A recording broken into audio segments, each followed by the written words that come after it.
I want to teach everybody the same way, whether you're a beginner trader or whether you've been doing this for a long time and you just want a fresh perspective. I'm going to start from a simplistic form, a basic description of geometry so that you can understand. And I'm going to move into what I'm talking about. So in geometry, you'll see a tool that basically mimics this crosshair, and you have four parts: 1, 2, 3, 4, 1, 2, 3, 4, whatever you want, however you want to number it, and you can use it in different perspectives. But we're going to use this to explain how and what is going on with the markets. This x-axis is going to be what will be perceived as your weekly open level, the closing level, open level. So this right here will be the week or the day open, month or year. We're going to show you in a lot of perspectives of how to view this x-axis and the y-axis. So this will be our view this like a weekly session separator, and then this will be where price came along and crossed over into this and became a level for you to pay attention to when price comes across that level, right? You know, when you get there, this point where it crosses, where price crosses, is your level. So that is what this pink line right here represents. And the so the horizontal is your weekly close level, open levels, and this right here is the session separator.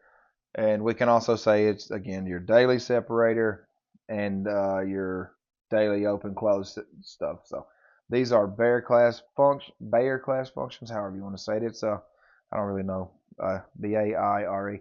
So if we had two of these, we could see how that would be like a weekly perspective, right? We could say that we have 5 parts in here. Well, I'm just not going to do that yet. So I got one over here to the side. I'm going to show you. So just to understand, this will be the open of the close. This over here will be this will be Monday to Monday, last week's close, this week's open, this week's close into next week's open. You will have your 5-day separations in here. Those are individual Bayer class functions. So we're going to be showing you how to isolate and keep up with that and understand what it is in a simple form. So remember, weekly separators, daily separators, and these are your closing levels. Okay, so no one's ever really explained this before, but I'm going to explain this to you like this. So we'll be counting in 1, 2, 3, 4, 5. This is my x-axis. These are my y-axes. Okay, so it will be, oh, sorry, 1, 2, 3, 4, 5. I'm going to get to that one in a minute. But anyway, so again, x and y-axis. So when the week comes in, it makes this level clearly. It'll put in your highs and lows for your first part of the bar. Every single first part of the bar is the opening range of that bar in whatever perspective you're counting. This would be Monday, Tuesday, Wednesday, Thursday, Friday.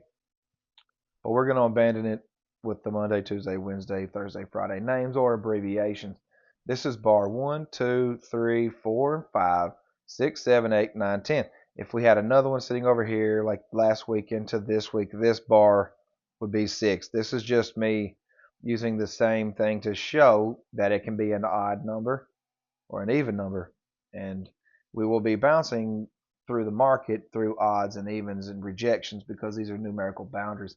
So again, this is my x-axis, my y-axis. This is my x-axis. These are my y-axes. Each one, so x, y, x, y, x, y, x pink, y pink. So you understand this is a fractal nested sequence. It is a bar that is in and of itself broken down the same way that you can break down weekly candles. So this is what we're going to try to show you and get you to understand. So we can count the market in bars of ones, which is just like turning on your daily sessions, and that's it. You just see just daily. You go like on the I don't know, 1 hour time frame or something, and then turn on your daily sessions, and you'll see all the separations. So those will be your individuals, and we won't focus on those because it's just consecutive bars. It doesn't matter if we're talking days, weeks, months. It doesn't matter. Minutes, hours. It's all the same. It's when we start combining them in numerical flows that things really start to happen and start to get where you can notice. So if you have them in consistent ones, just daily sessions, that will be 1 forever. But if we do it in twos, we got 1 2, and if we opened up another one, we could say that's 3 4 or a 2 1, right? We could also, it's just a reversal of the numbers. We can also just call this as easy. It could be the 3 and the 4.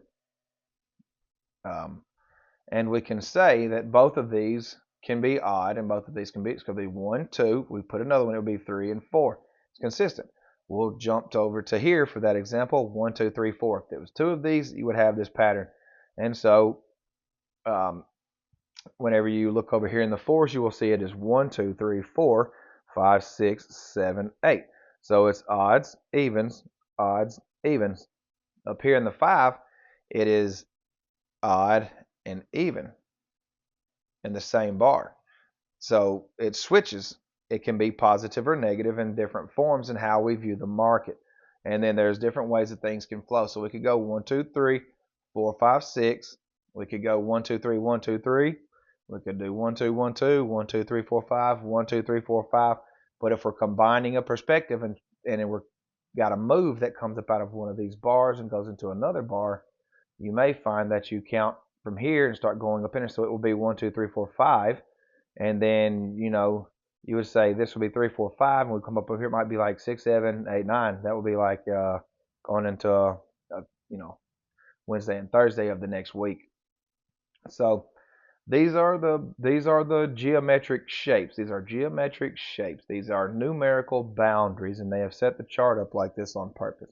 So you're going to focus on these points as the Y and the X axis on either one of these. And this is a bear function.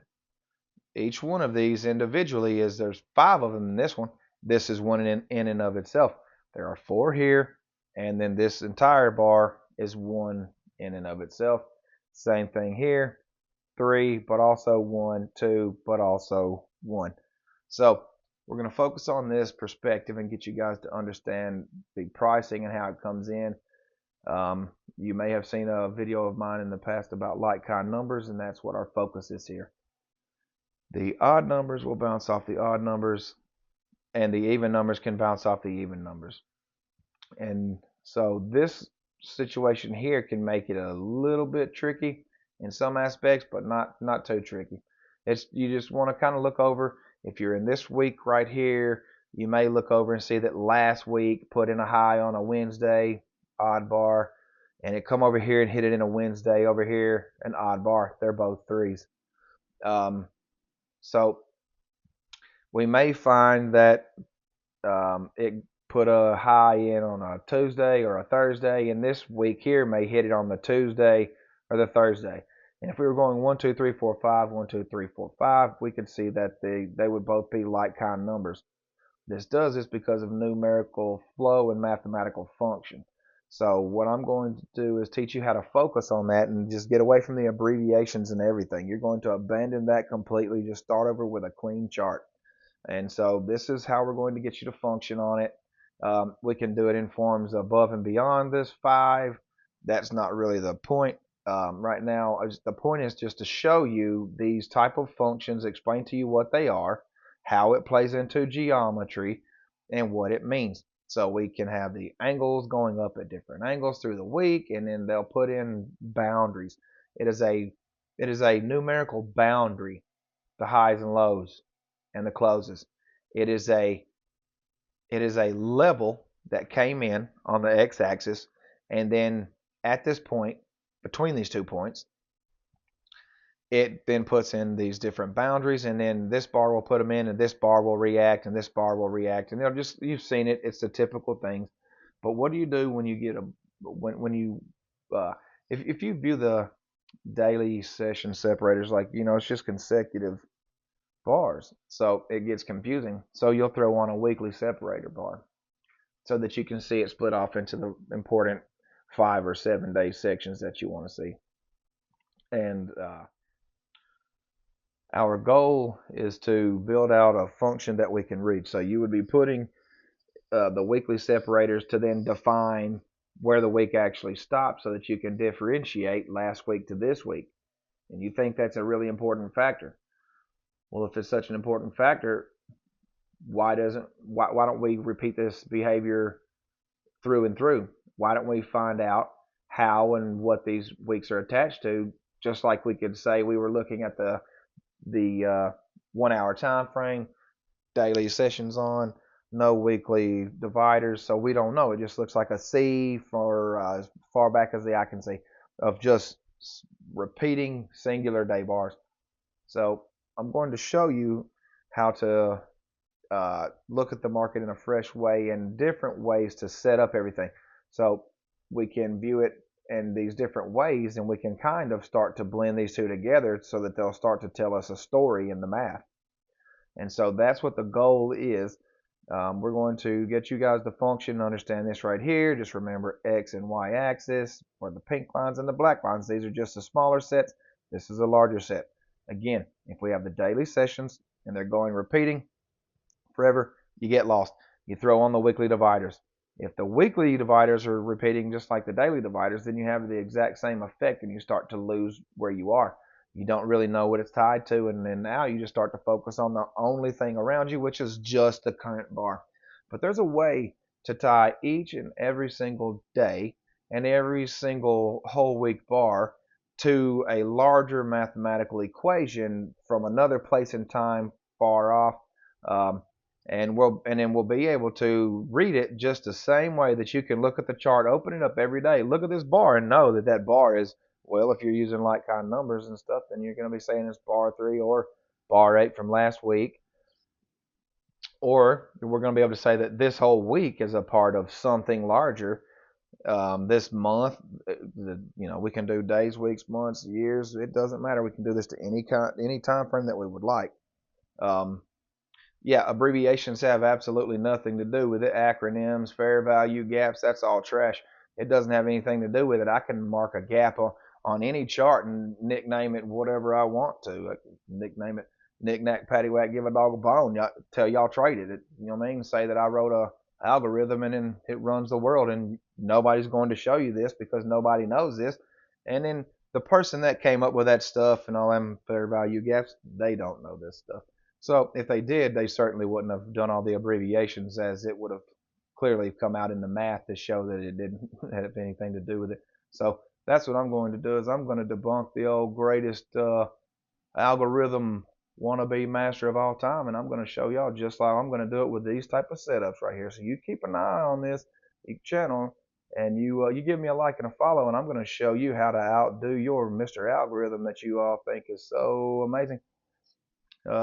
Yeah, it's gonna be pretty fun. So y'all stick to it. This is my first video.